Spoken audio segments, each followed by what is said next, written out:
today before we get out of here. Think I should ask the maitre d' for it? Sure. You'll get it from the chef for you. I'm sure the chef will be flattered to death. Oh, good. And then when I get home, I shall cook it for you and for Anna and for Jim. I would like just for once to come up with a recipe that she can't top. Ah, I didn't know you were so competitive there. That's my secret vice. Ooh, I hate to admit it, but it's kind of cold in here. I think I'll go up and get my wrap. That's all right. I'll get it for you. No, you stay here. I have to walk off some of this dinner. Why don't you order some brandy with the coffee cake? Ah, you got another hidden vice there. Secret tippler, huh? And you are a coconut.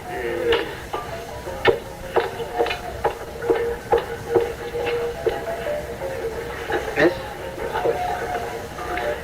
Yes, sir? Hi. Could we have 2 brandies, please?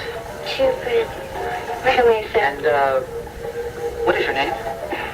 Dee Dee. Dee Dee? Uh-huh. I just want to know who to call for if I'm at the casino and my throat gets parched or if I'm running out of luck. You look like a lucky girl, Dee Dee. Oh, I don't know about that. No? No. I mean, if you were standing right behind my chair at the blackjack table, and if I were to reach up and take your hand, just as the dealer dealt me the first card, wouldn't that make me lucky? We could give it a try. What time do you get off work? 12 o'clock. Are there 2 brandies, you say? That's right. Why don't you stop in the casino around 12? And who's the other one for? Oh, I was going to drink them both myself. Yeah. And everybody that believes that can take a running jump into the ocean. All right, okay. Hold my coat. I'll be the first one to die in the end. Come on, here we go. Oh, here we are. Is that better? Yes, thank you. Okay. Oh, and could you bring us some hot coffee with the brandies, please? Very good, sir. Thank you very much. So, it's too cold to go for a swim tonight around midnight? Very pretty, isn't she? Oh, It's her outfit that caught your eye. oh, our little waitress here? Yes, the little waitress here, the one you were turning on all that charm for. Come on, Mrs. Vernon. I have a confession to make. I don't turn on the charm. It's just that I've got so much of it, it just sort of pops out at all those unexpected times, you know? Just like your innate modesty. Hey, come on. We were just kidding around, that's all. You don't have to apologize. I don't? You mean you're not insanely jealous when you see me talking to another woman? No. No, I don't have anything to worry about. I don't have to worry about the competition. Spoken like a well-loved woman. Well, that's because I am loved. You said the right thing.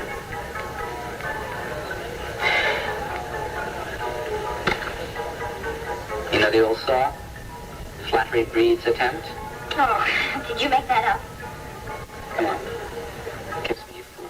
Come on. I want a real kiss. In front of all these people? So what? We're never going to see them again. Come on.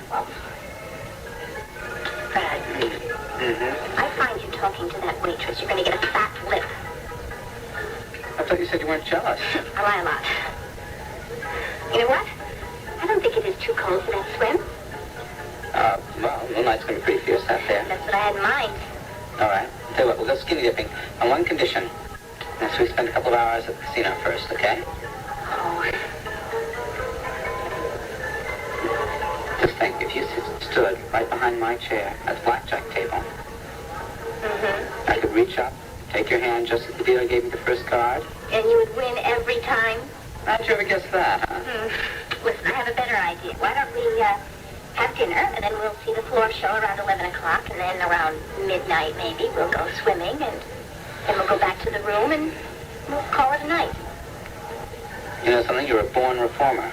Also a sex fiend. Are you complaining? No, who's complaining? I'm admiring. Oh, well, I don't want to be admired. I want to be loved. Okay, you got it. 10 o'clock floor show, 11 o'clock swim, and don't bother bringing your suit.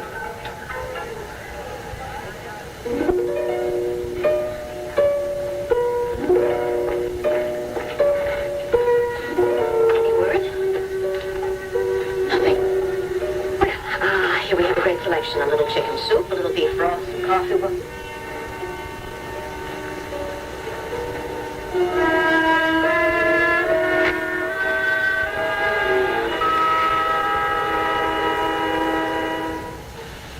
One Life to Live will continue in a moment.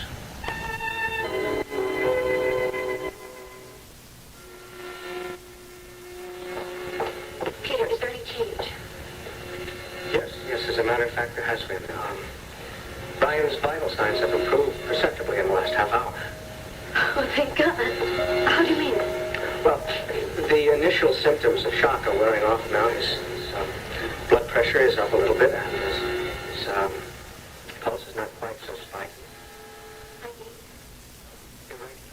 Some of his heartbeats are stronger than others. Is he conscious yet? No, Pat, he's not. But we hadn't expected that this soon. Well, I'd like to go see him anyway. I don't think that's a good idea yet. Well, why not? I mean, I just want to sit beside his bed and hold his hand and talk to him, you know, even though he can't hear me. Why don't you just give it a little more time, huh? How much more time? In the morning, maybe we'll see. In the morning? Look, he has to get his strength back. Now give him time to rest and to sleep. I think it would be good if you did that, too. That's a very good idea.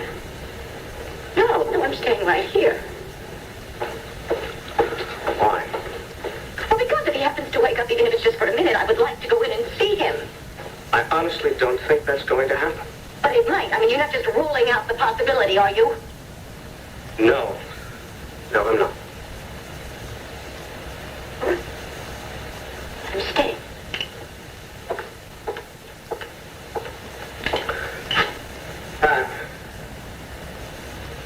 I'll be back in half an hour. Maybe you can see him tonight.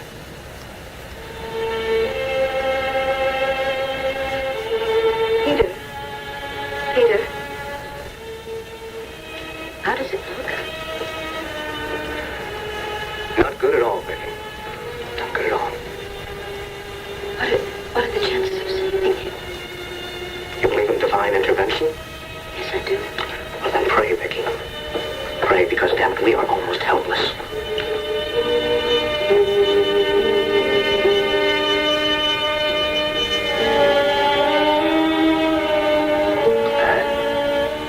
Even though his blood pressure is up a little, it's still dangerously low. Abdominal hemorrhage, or ruptured spleen, or any number of things. There's a cranial fracture, undoubtedly some pressure on the brain. Would surgery help? He'd never survive it. We have to try to build him up first. I don't think there's any chance of that. Lad, look, there's no reason for you to stick around. Now, why don't you go on and try to reset your meeting with Karen? I know you're concerned about her. It's not going to be any meeting, Jim. But there's not going to be any meeting. If you hadn't left the house the moment you heard I know. That was at 5 o'clock. Karen was already an hour late. Well, Karen is notoriously late for everything. Well, you think she'd be on time for something like this, don't you? I mean, if she thought it was important enough, if she thought there might be a chance of our getting back together again. Well, don't you think you should at least call her? Let her know where you are. Let her know what's happened. Call her. It's just, I feel like I'm on a treadmill, Jim. I mean, we talk, we don't communicate. I set up a date to see her. She never shows up. I mean, maybe it's better this way. You've given all your strength to try to straighten things out. Maybe it simply isn't meant to be. I've got to try, Anna. Trouble is, at this point, I don't have any definite answers. All right. Then just take your time. But you do have some definite answers. Anybody want any more coffee? Oh, no, not for me, thank you. Sister, I'll get it. Thank you.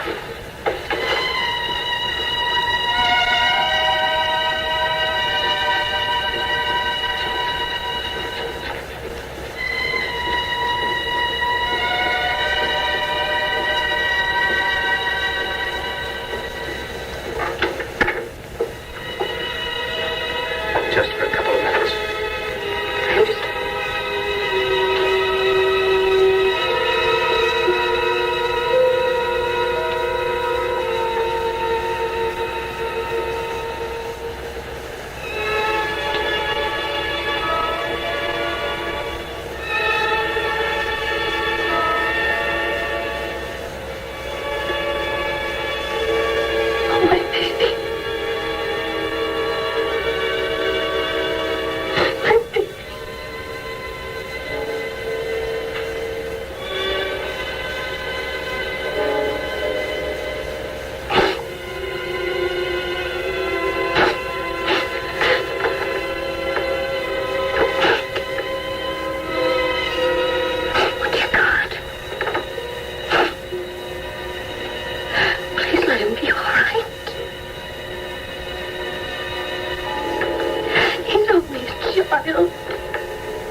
It isn't that, Tony. It's Brian. It's an accident. Sit back.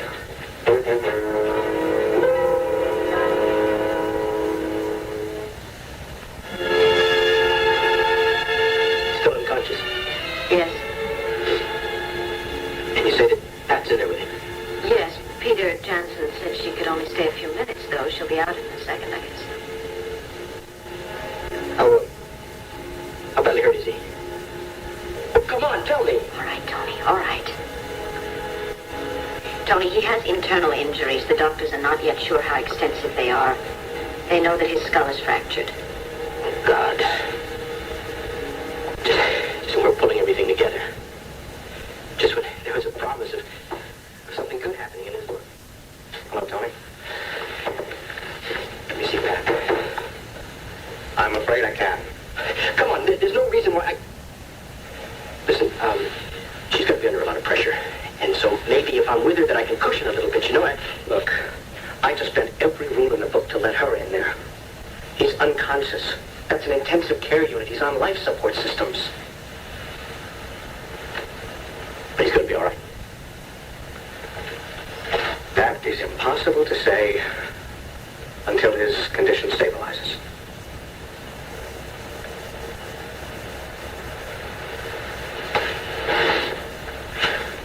Tony, I'm sorry. Look, I wish I could say something more encouraging to you, but...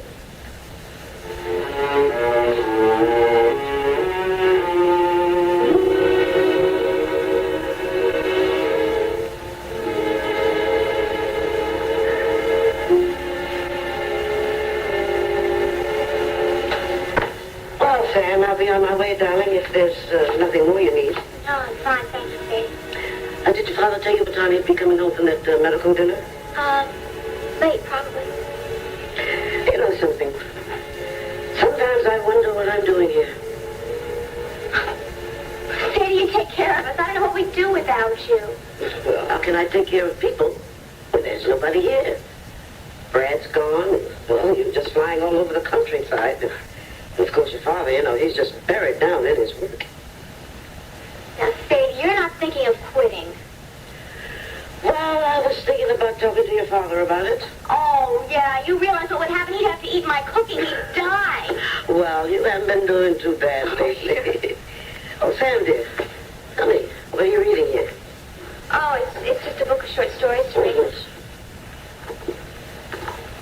There's a story in there about this young girl who falls in love with this older man, and he's going to get married to someone else, but the night before he's supposed to get married, this girl rides by his house, the one he and his bride are going to live in after they get married.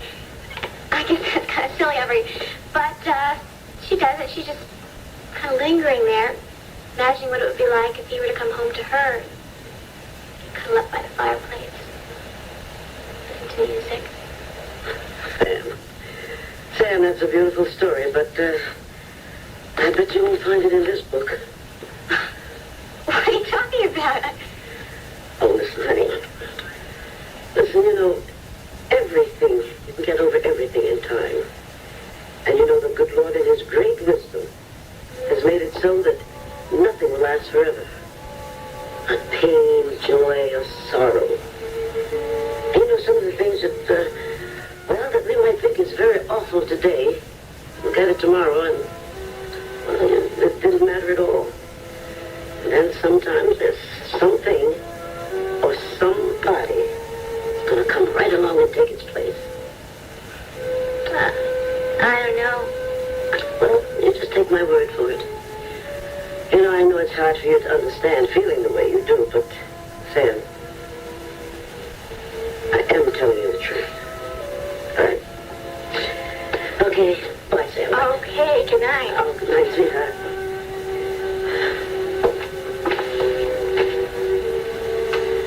Sam, do you know one thing? You are a very, very pretty girl. And a very fine young lady. Hey, you know, I bet there is going to be a nice young man out there who's going to be awfully lucky one day. All right? Okay. Okay, Sam. Good night, sweetheart. Good night.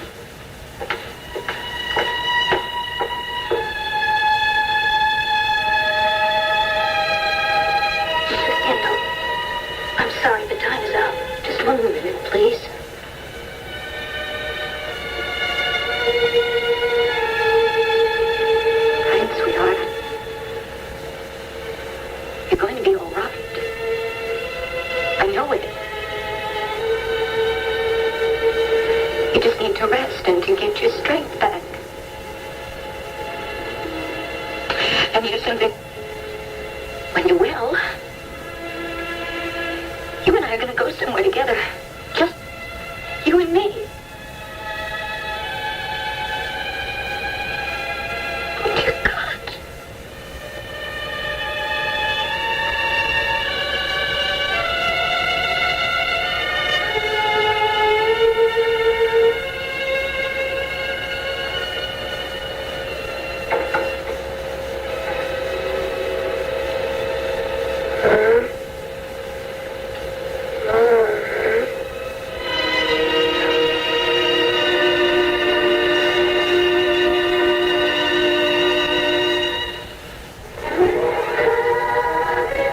Next, on One Life to Live, Tony doesn't know that the truth caused Brian's accident.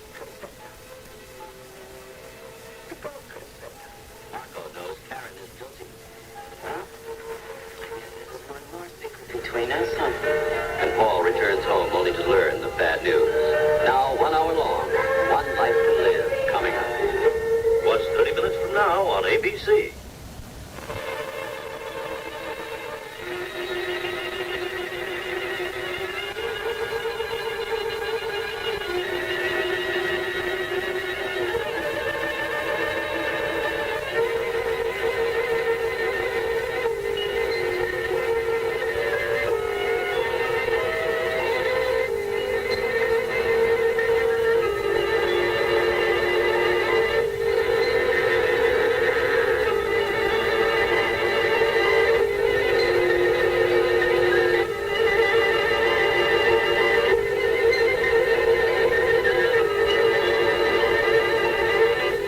Can't you drive any faster? I'm very late. It's amazing how angry you can get with me no matter what little gifts I buy. Listen, you got to pay for those little gifts in full. Late for some more gifts? What?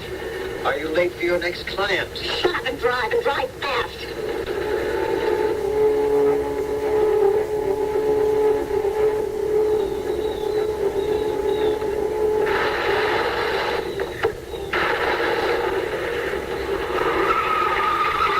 Wait, what? The kid!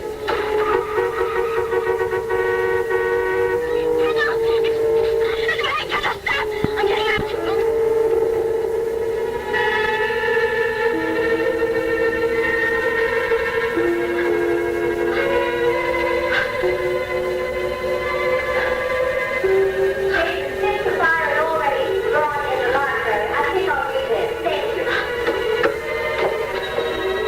Karen, what are you doing here?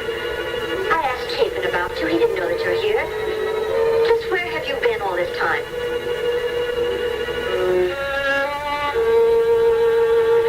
Tony, Brian is in very good hands. They're doing everything they can for him. Brian's gonna die, isn't he? Peter never said that. Peter, you've got to let me go in there with him. I'm sorry, Tony. I told you that's impossible. Except for specified hours, we have a strict no visitors rule in ICU. But you let Pat in there. Yes, I did. Why? Because you don't think Brian's gonna make it.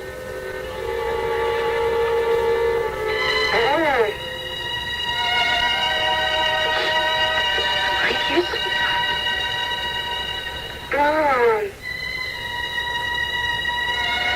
Can you see me? Where's Dad?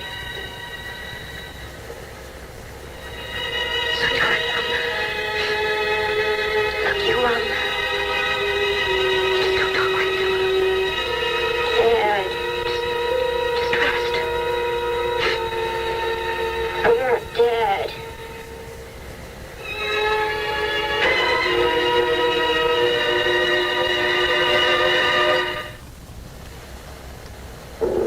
And we are now beginning our descent into John F. Kennedy International Airport, where we will be landing in approximately 20 minutes. At this time, would you please check to make sure that your seat back is in its full upright position and that your seatbelt is securely fastened. And again, ladies and gentlemen, thank you for flying Worldwide Airlines.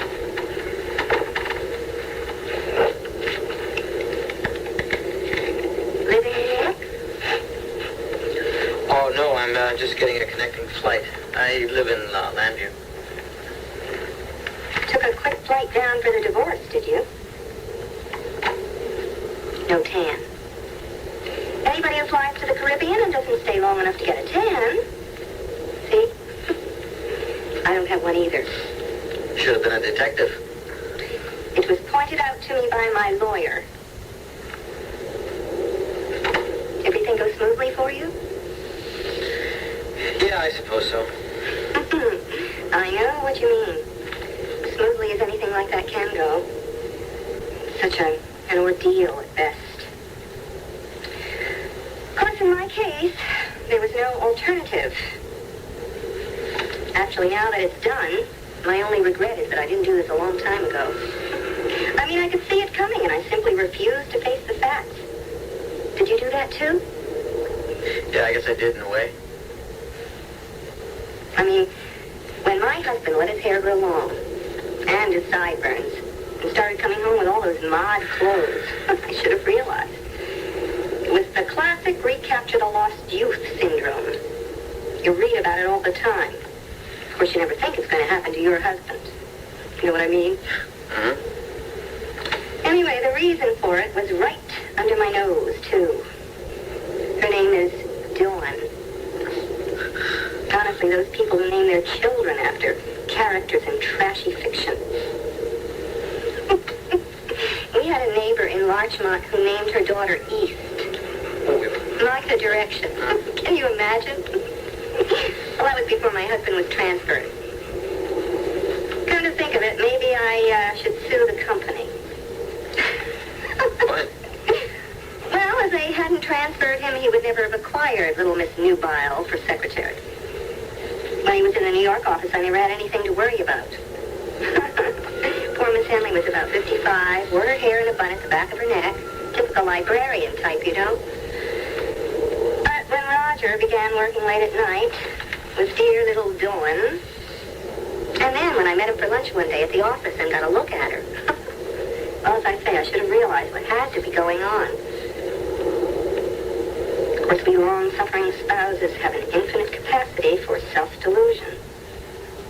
Don't we? I guess that's true sometimes. Of course, looking back on it, I guess I wasn't really all that surprised when he told me. You know how he told me? I had just put his fried eggs down in front of him at breakfast one morning, and he looked me right in the eye and said, "Elizabeth, I want my freedom." Can you imagine? I mean, I know they say in times of great stress we all speak in cliches, but I suppose I'm just glad he had the decency to wait until the children had left for school. Excuse me, would you please fasten your seatbelt now? Oh, here.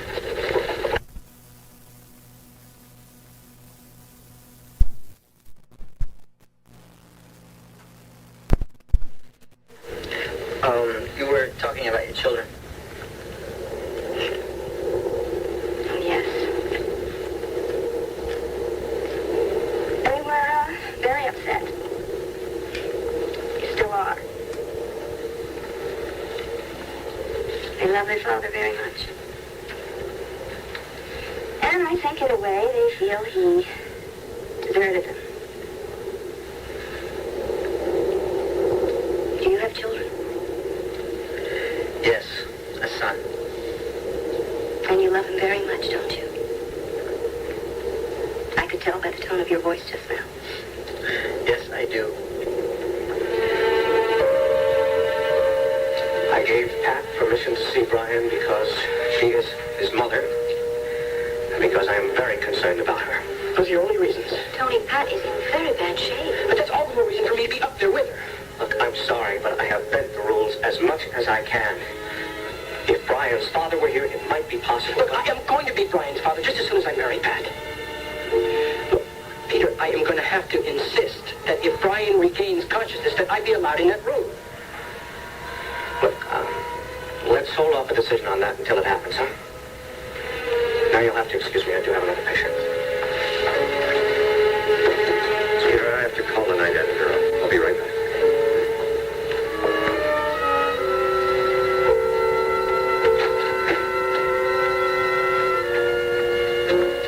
Tony, have you had anything to eat?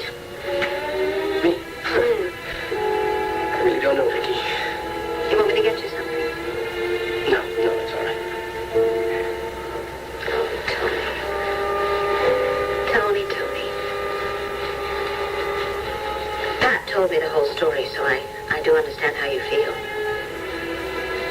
What whole story? I know you're Brian's father.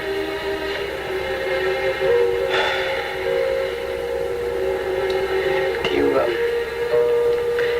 suppose it'd be all right if I went up there and sat outside the ICU section? I can't see any reason why not. There's a waiting room there. You want me to go with you? Yeah.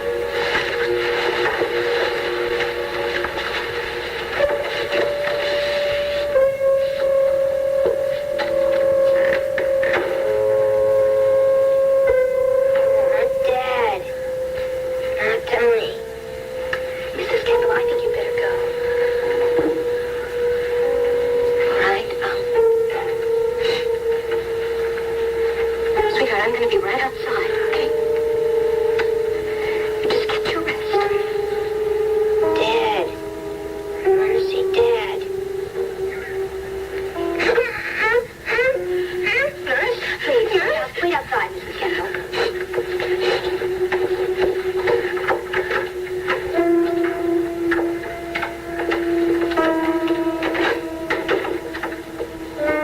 This is Thornton ICU. Put out an urgent page for Dr. Jansen.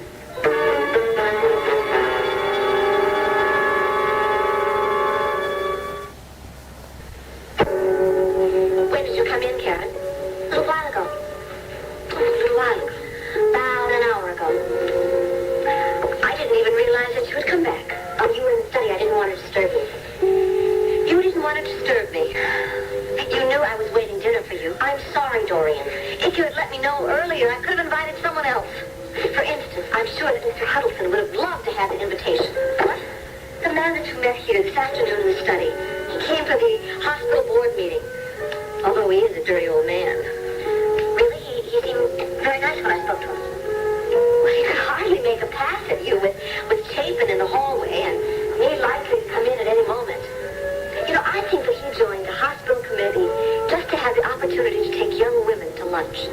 You see, he loves to sit real close to you, and then he puts his hand on your hand and gives it a meaningful squeeze. Oh, I got the picture. I'm very sorry if I offended your sensitivities. I just wanted to warn you against him. Thank you. I'm sure our paths will never cross again. I'm not so sure about that. The way I saw him eyeing you when I came into the study. Anyway, Karen, I had to eat alone, and you know that I hate that. Dorian, I'm sorry. When your sister gets out of the hospital, you won't be eating alone. Sir, any more word on when she's getting out of the sanitarium? I called Dr. Overton a few times today. Naturally, he didn't return any of my calls. I think I'm going to make a note and have my lawyer call him first thing in the morning.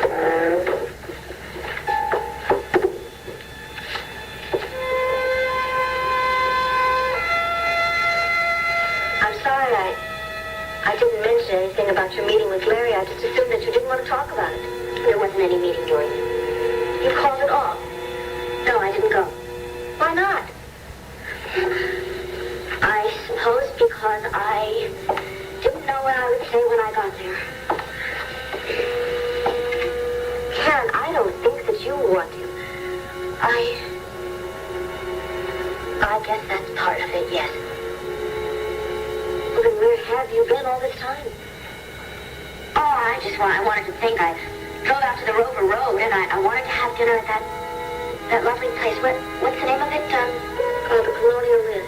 Right, the Colonial Inn, and then I decided I wasn't very hungry, so I drove to the Overlook and looked out, and I thought about where I was going with my life, where I wanted to go. And what earth-shattering conclusions did you come to?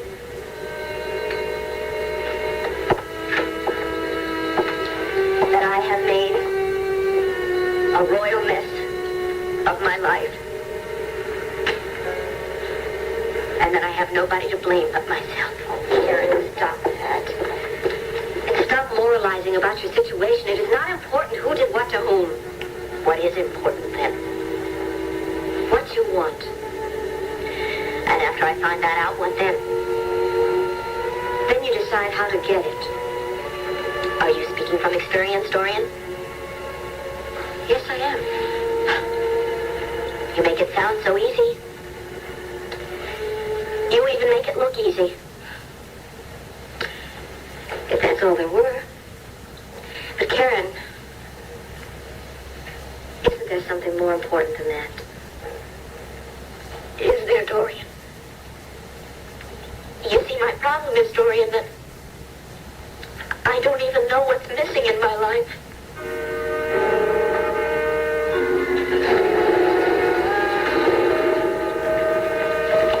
When did the accident happen?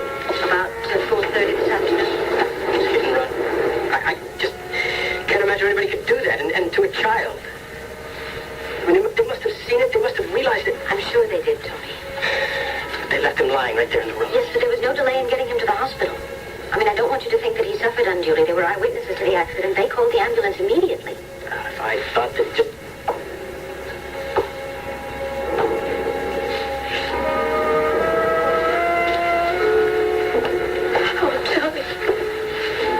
It's going to be all right, Pat. I promise it's going to be all right. Come on. Sit down.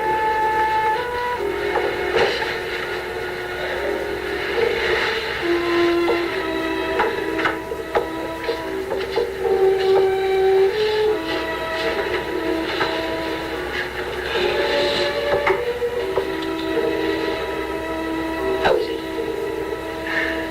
I don't know.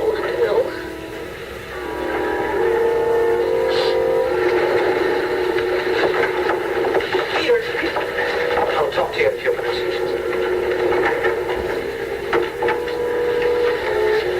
Whenever I leave that paper for 15 minutes, they manage to lunch something. That's all right. It's taken care of now. Any change?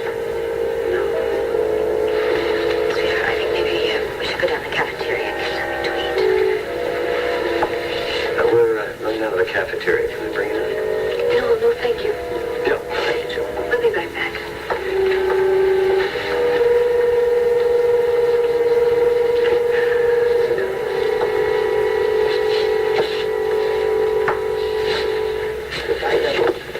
I'm sorry it took me so long to get here, but I had these unscheduled appointments, and they just kept piling up. And It's all right. It's all right. You're here now.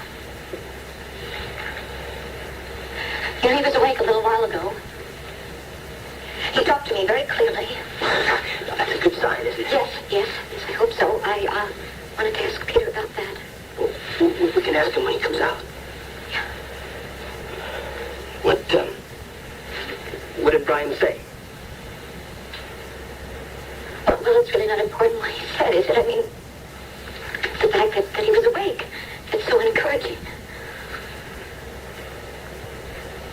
How did it happen? Do you know? Pat, if you'd rather not talk about it, No. No, it's all right.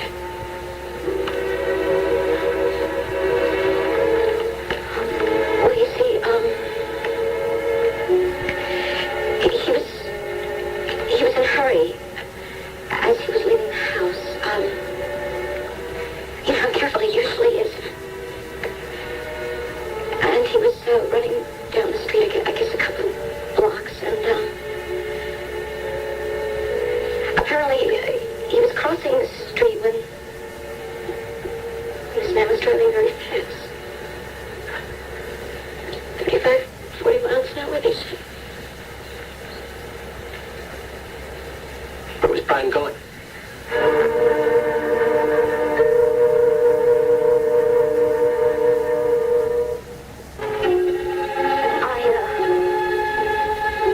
I really don't know where he was going. I wasn't listening.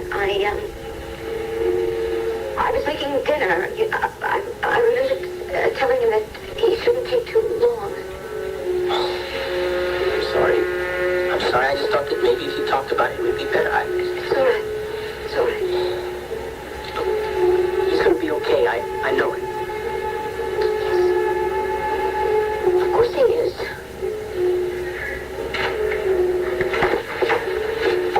Nurse? Dr. Jansen will be out in just a few minutes, Mrs. Kendall.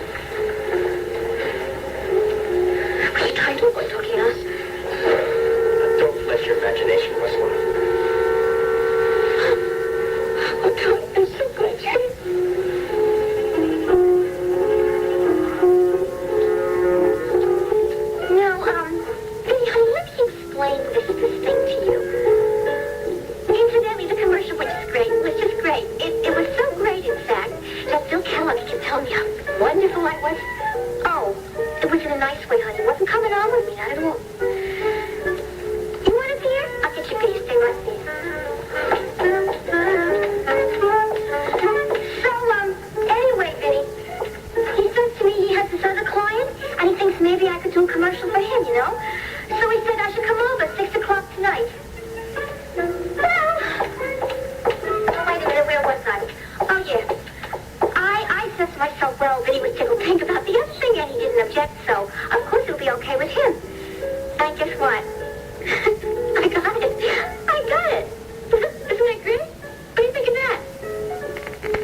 hardly the only people who ever see commercials like that. How'd you know I wanted this? Hey! Who's you talking to? Myself. You do that a lot? Yeah. When I'm trying to get my head together about something. Really, the commercial went very well today. I'm very glad. You don't sound very glad. I'm sorry. But you know, sweetheart, sometimes something happens that makes everything else seem like it's, not important. You know what I mean? Vinny, what happened? Brian Kendall, Yeah?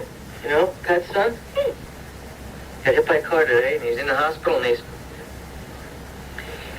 very bad.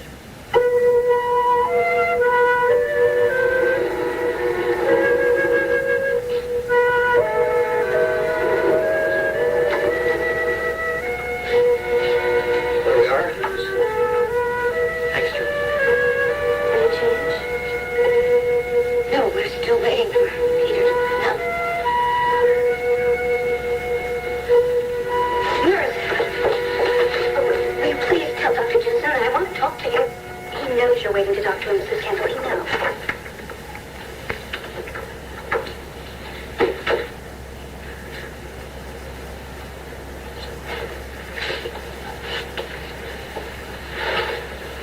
He's been in there over 20 minutes.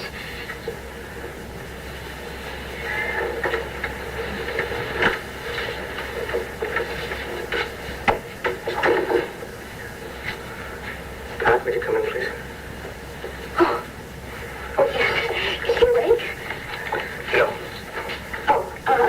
Listen. Is it all right if Tony comes in too? Yes, of course it is. Thank you.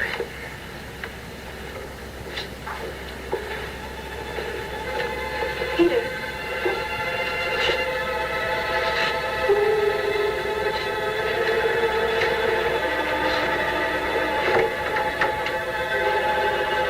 Oh, no.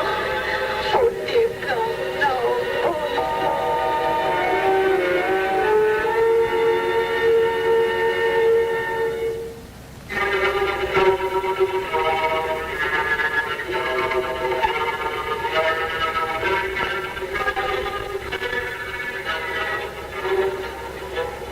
Brian?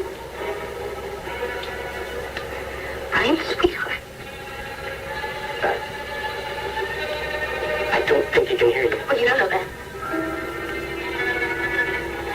He heard me before when I was in here. I was holding on to his hand just the way I am now, and I could feel the pressure in his fingers just the way I do now. He knows you're here. Well, of course he does. Don't you know me, sweetheart? And you know how much I love you.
so, thank you. What in the world is wrong with you today? I mean, why, if you're still mooning over lyrics, pick up the phone, call him. Oh, here you are. Good evening, ladies. Well, just where have you been all day? Oh, out and around. And what is that supposed to mean? Now, this is my own personal business. Do you mind? You must know I was out doing some investigative work. Yeah. You notice with this lady around, you can never have a personal life because she's always going to be the one asking you these weird... Hey, excuse me. Mrs. Lloyd. There's a call for you on the private line in the study. Did they say who it was? The night editor of the Banner. Really? I wonder why he would call. Excuse me.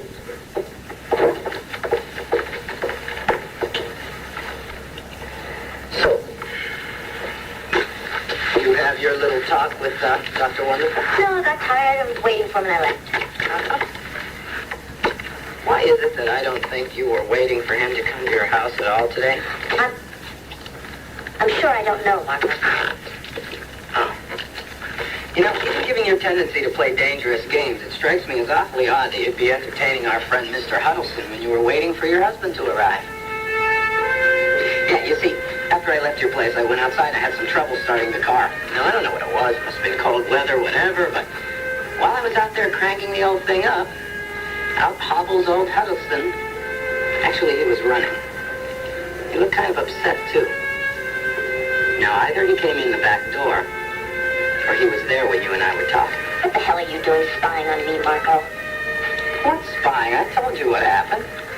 Well, it wasn't the way you think. Now, what do you think I think? I'm not sure, but I know your filthy mind.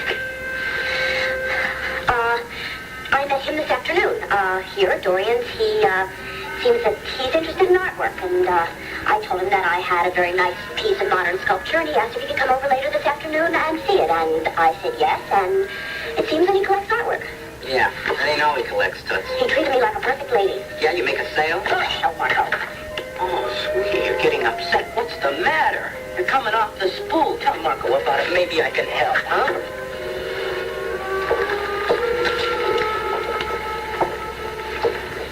Crisis at the paper? Joe Riley asked that they call me. Pat Kendall's boy. Struck by a car, hit and run. It happened earlier this evening. Oh, is he hurt badly? He just died a few moments ago.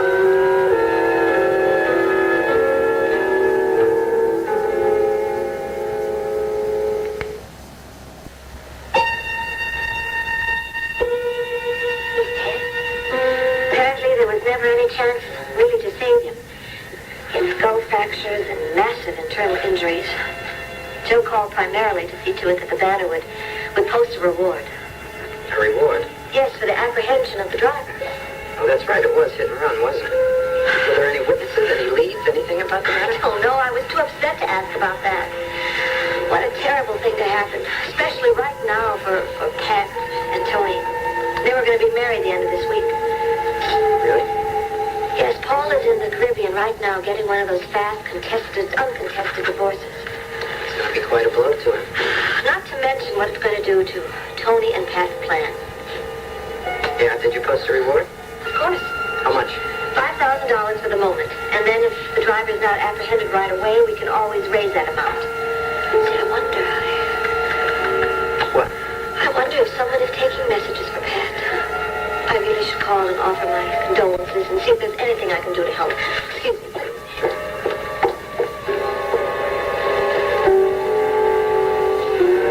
Kind of rough, huh? Young kid like that, he couldn't have been more than, what, 12? He can't be, Dad. He can't be. Hey, Karen, come on, you're trembling. I didn't know you knew Brian that well. No, we lived next door to them before Larry and I moved into our house. Yeah, but all the same. I guess I just never pictured you much to be, much of a person with children. Well, I guess this is one more secret between us, huh? What do you mean? Well, we wouldn't want this to get out or anything, now would we? deep down inside Karen Wallach, there's a soft spot. No, I was just thinking about how Pat must be feeling. Yeah, her husband doesn't even know about it yet. But a homecoming he's gonna come back to.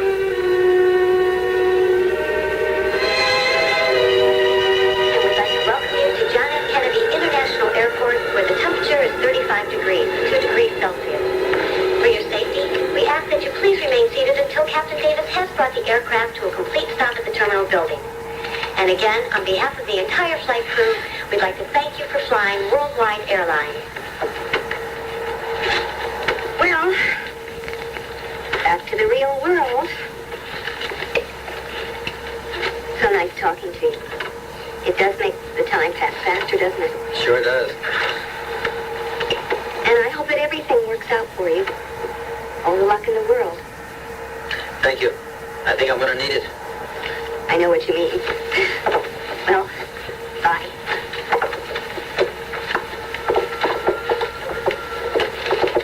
Mr. Kendall, I have a passenger representative to get you to your connecting flight. Can you follow me? Sure.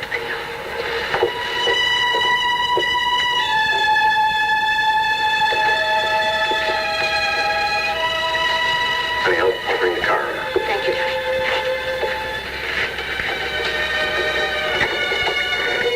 It'll only take Joe a few minutes to get the car.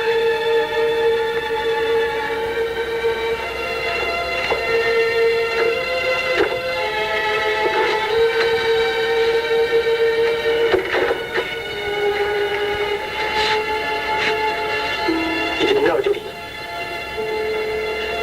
I'll be outside if you need me back.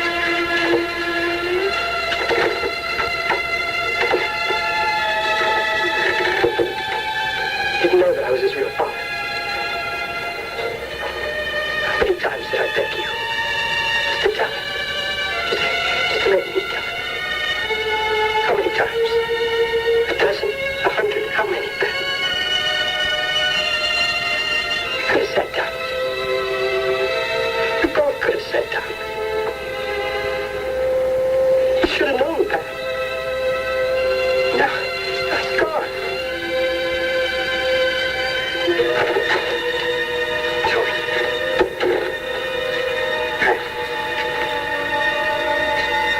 I was working late. I just heard the music. I'm so sorry. Thank you.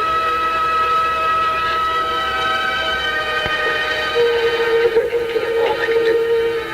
Oh, you think that you've done enough? What? Because you're part of this whole deception. At least that's what Pat said. You're the one who told her not to tell Brian that I was his father. I thought she should put it off, yes. Right. And now what chance do we have? Brian's gone. And he died believing a lie.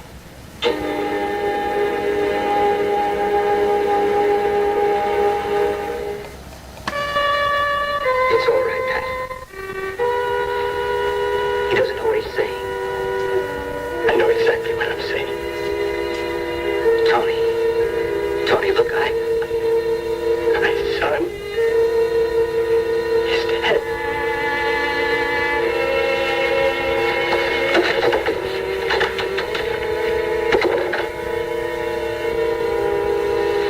Pat.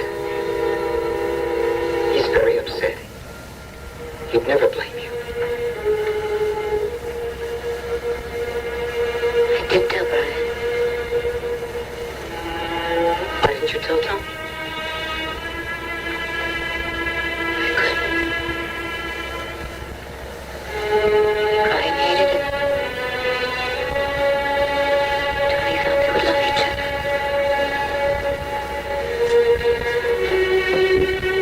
I see.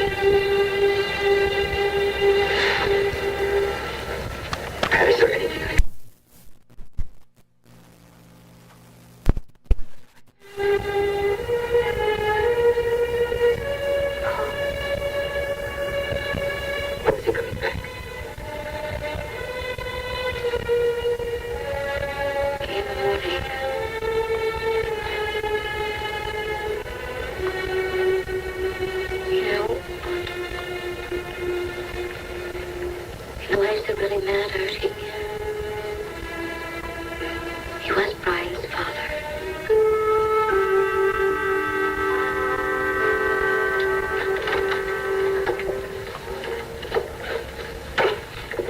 The judge didn't expect you back till tomorrow morning. Yeah, well, I had to take an earlier flight back. Yeah, well, if it was me, I would have stayed there till the last minute. Especially with the weather we're having around here. Fortunately, I had some business to attend to, so I had to cut things short. Hang this up in your closet. Yeah, please.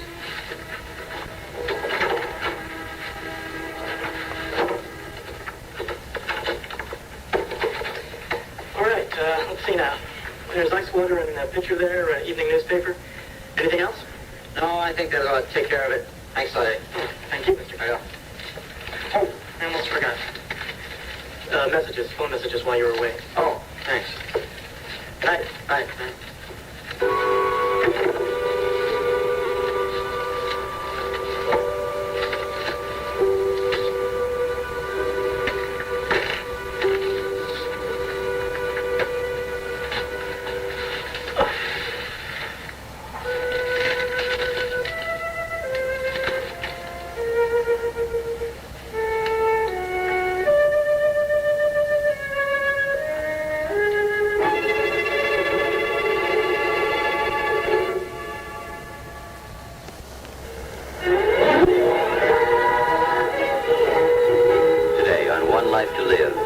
Tries to comfort Tony, I just couldn't let you be here alone at a time like this. while Karen is haunted by the memory of Brian's accident. I'll never forget the look on that little boy's face. And the tragedy brings Pat and Paul closer together. Yes. Yes, for you. Now, 1 hour long, one life to live. Watch 30 minutes from now on ABC.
Stay with you? Do you want to talk about it?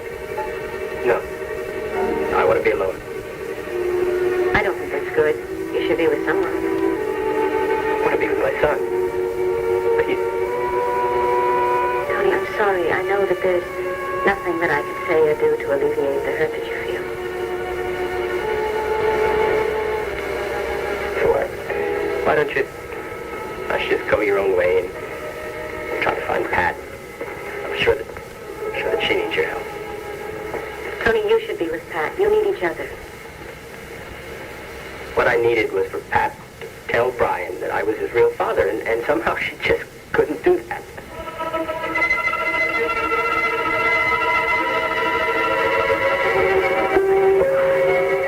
It's Brian!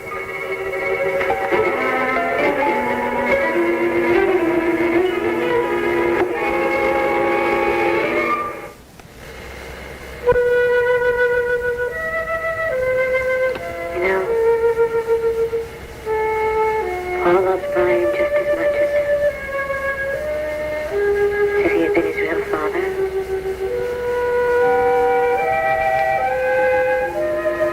Dear God, what am I going to say to him?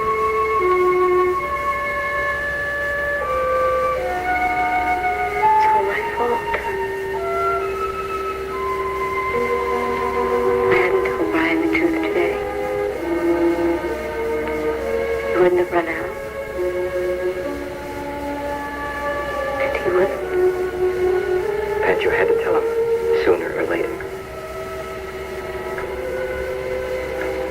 I should have told him years ago, and none of this would have happened.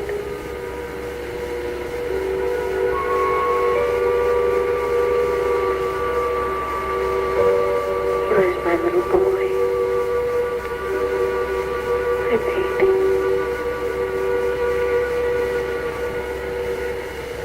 I gave birth to him. I nursed him. I loved him more than anything else in the world.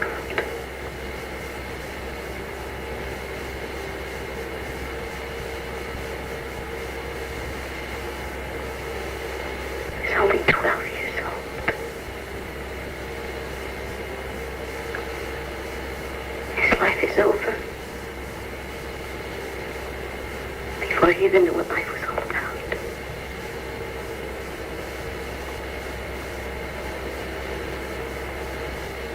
He died hating.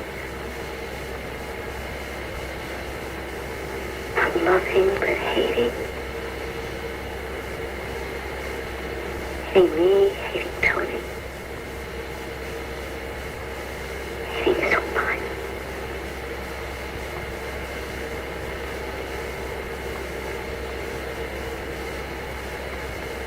No.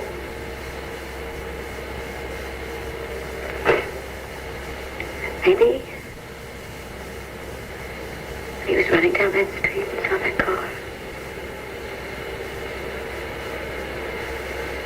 If he didn't care if it hit him. If he wanted it to hit him.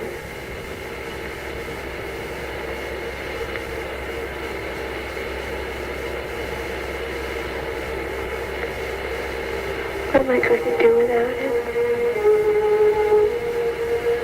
What am I going to do?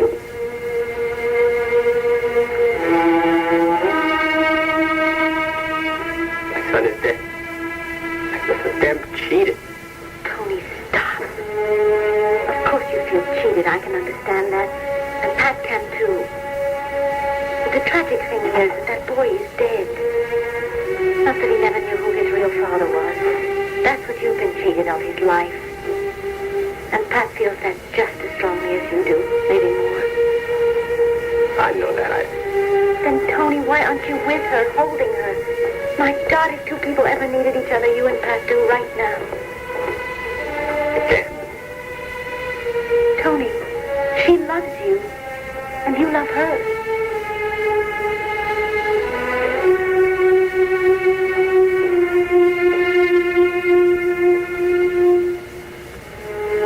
Sharon, I really did think I'd only grazed him.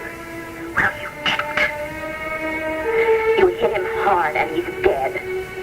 What is there to say? There's plenty to say. For one thing, maybe someone saw us. Maybe the cops are on this way this minute. Oh, now you're being paranoid. Well, maybe I am.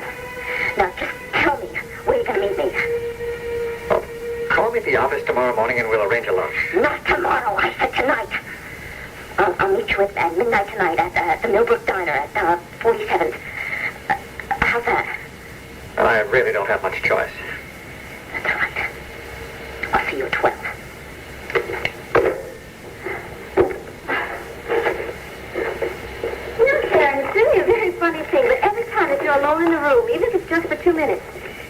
jump for the telephone and you call someone. And then when you hang up, you're so mysterious and secretive. Why? Sharon is a woman of many secrets. Well, thank you. Sounds very exciting. Actually, I was just trying to find out this story on Brian's accident. I called Anna. And nobody was home. I just don't understand how anyone could do that. Yeah, I know. Little kid. How could anyone hit a little kid and then just keep on going? I don't know. Well, Joe Riley said that he's not going to rest until they have gotten the driver of that car. And I support him all the way. As far as I'm concerned, hit-and-run drivers should be thrown in prison and then promptly destroy the key.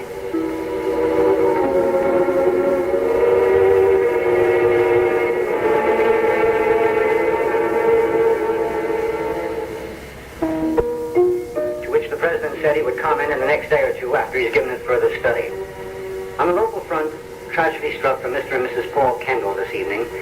Their 12-year-old son, Brian, was struck by a car on Hilliston Avenue. The driver, however, did not stop, and the police are investigating. Although the boy was rushed to Longview Hospital, it was to no avail. He died about an hour ago. Anyone with any information leading to the identity of the hit-and-run driver should call Lieutenant Ed Hall at this number. Hawkins! Did you know that little boy, Becky? I just met him a couple of times, but I know his parents. Miss Kendall writes a column for the Banner. Pat Kendall. Oh, of course. And Mr. Kendall is Daddy. He works for Miss Lord's publishing company. They're real nice people. Well, it's just awful. I certainly hope they catch whoever did it. It don't make no sense. I mean, the police know that they didn't mean to do it, so why run away? Well, maybe the driver was going too fast. Or was drunk or something. Or maybe he just panicked and took off. I just feel so bad for his parents. Yes, my heart goes out to them, too. No, Mr. Kendall went away for a couple of days. Supposed to come back to work tomorrow. Do you think he will? Probably not. When he does come, I run into him. What am I going to say? I mean, how do you say anything? You just say you're sorry. There's really nothing else you can say. No, you got to say more than that. I mean, I do. I know what he's going through. I know what it's like for a man to lose his son. What do you know about that, Becky? I just know a whole lot. Are you talking about your own family? Becky, do you have brothers? Miss Hawkins, you know I don't want to talk about my family or my past, so I don't know why you even bother to ask. Well, to tell you the truth, neither do I. Never get to any place.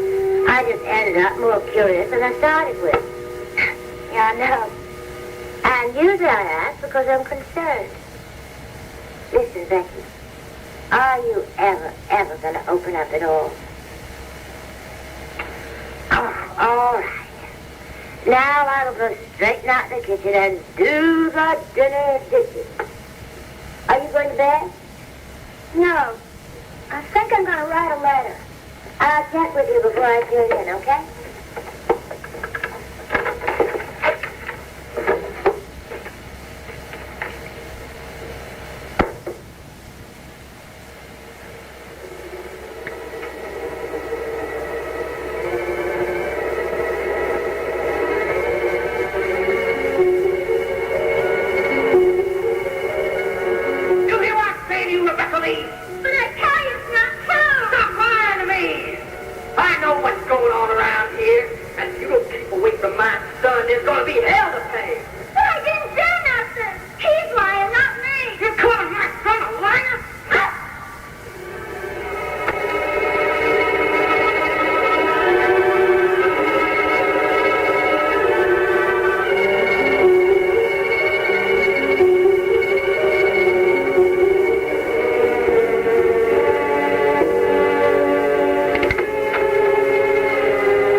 No, I don't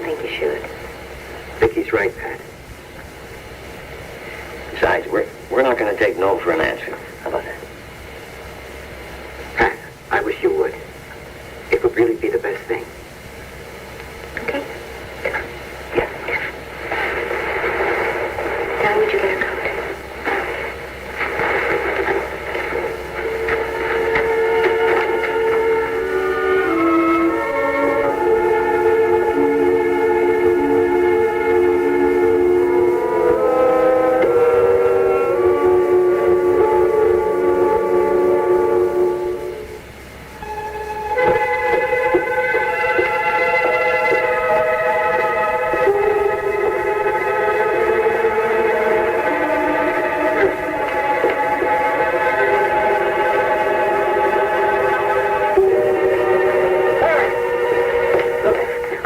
I just read about Brian in the newspaper. I mean, where is he? Is he all right?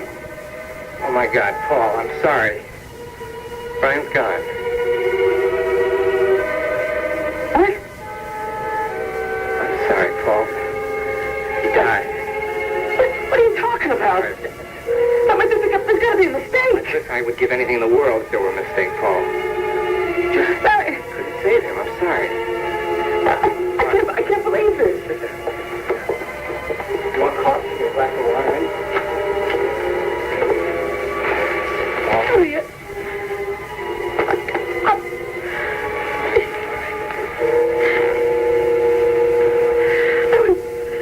What happened?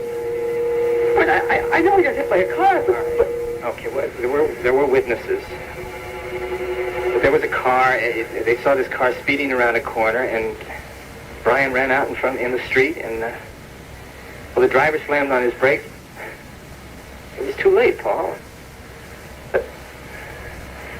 did the driver stop? I mean, I thought it was hit and run, wasn't it? Yes, it was. Evidently, there was a woman in the car, and well, they stopped and made a call for the ambulance. The police said there was an anonymous call that came in. We got him here as soon as we could, Paul. Couldn't you do anything for him? We tried. I'm sorry. He didn't have a chance. Did he come to at all? Yeah. Yeah, Pat was with him. I just don't understand that.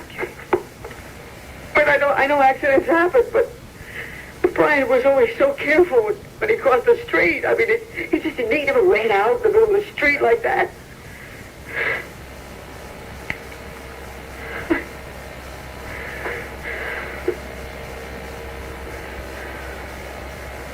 When did he die? It's a little after 10 o'clock. I was still on the plane. I couldn't have got here in time. Anyway, would I? Jesus, I should never have left here in the first place. But he begged me not to. My God, that was the last conversation I had with him, Larry. I mean, he begged me not to get the divorce. He begged me to stay, not to leave him.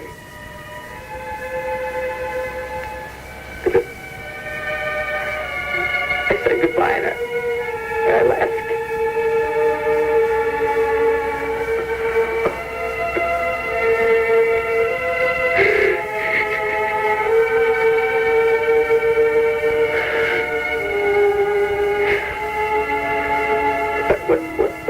What about Pat? Is she all right? I mean, maybe I should go with her. She might need me. God knows I need her.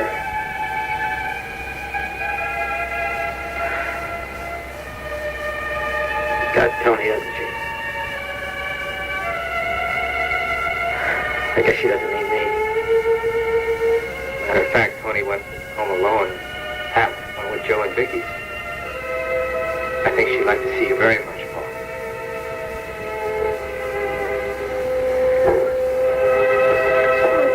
Yeah, I'm afraid so. We just...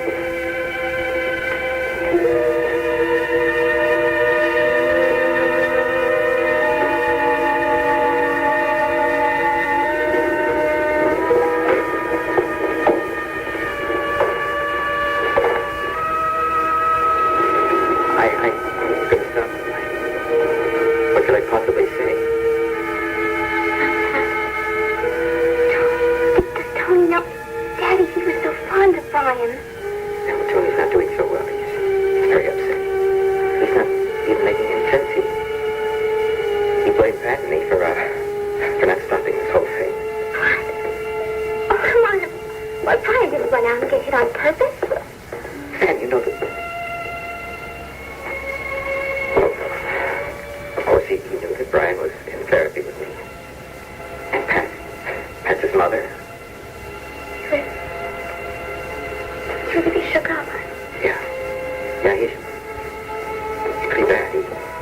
left here all alone.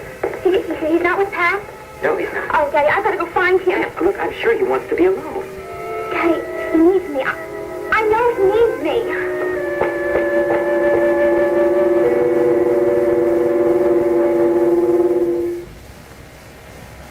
One Life to Live will continue in a moment. Oh, just scold. Wait a minute. Just scold me how you beat me all the time at this game. I'm not going to play anymore. No, temper. You know, I think you cheat. Karen, would you come over here and watch us and guarantee this woman that I do not see? No, I think I'm going to go to bed. So early? That's not so early. Anyway, I have a headache. Good night, Doreen. I'll see you in the morning. Could you please make that early? I have lots of things I would like you to do for me tomorrow. Sure. I'll be up with the rest of the servants. I don't think Karen's too happy here. Well, that makes two of you. Makes two of us, I can assure you. Becoming disillusioned with her? Mm-hmm. Just like a baby all the time. I mean, she's so childish and self-centered. I don't know how Larry put up with her as long as he did. Besides which, she is absolutely no fun. Well, she used to be. What's that little remark mean? You know, I'm very intrigued by your relationship. I know the two of you had a past history and you just won't admit it. I'll admit to a past history, but that's all. I don't kiss and tell, Dorian. I'll bet. Come on, lay your card down, will you? This is a lousy hand. I can't stand to lose. Well, it does my heart good to see you lose sometimes. I lose lots of times. Love, friendship. Well, looks like you make another wrong choice with Karen, huh? Apparently. Now I've got to think of a way to get her out of here. I certainly have left a lot of big hints, but she just chooses to ignore them. Karen's mind doesn't work that way. If you want her out of here, you're going to have to pick her up, pitch her out bodily. And then, maybe, she'll get the point. I heard it on the news. That's all I've been able to think about since. Well, I was going to call you, and I thought I really want someone to talk with. I couldn't very well just go straight home and go to bed. Tell you one thing, when I do go home, I'm going to wake Danny up. I'm going to give him one big hug. I'll give him two, one for me. I'm sitting here remembering when I first met Brian and Pat. I was pregnant with Macon. It was in New York. I remember how impressed I was by their relationship, how they seemed to be able to handle everything, even though their father wasn't around. I don't know, I guess it made me think that, yes, I could do it. I could be an only parent. Helped you decide to have Megan. Yes, I think it did. Oh, God, Larry. Megan's gone and now Brian? Both by automobile accidents? Yeah.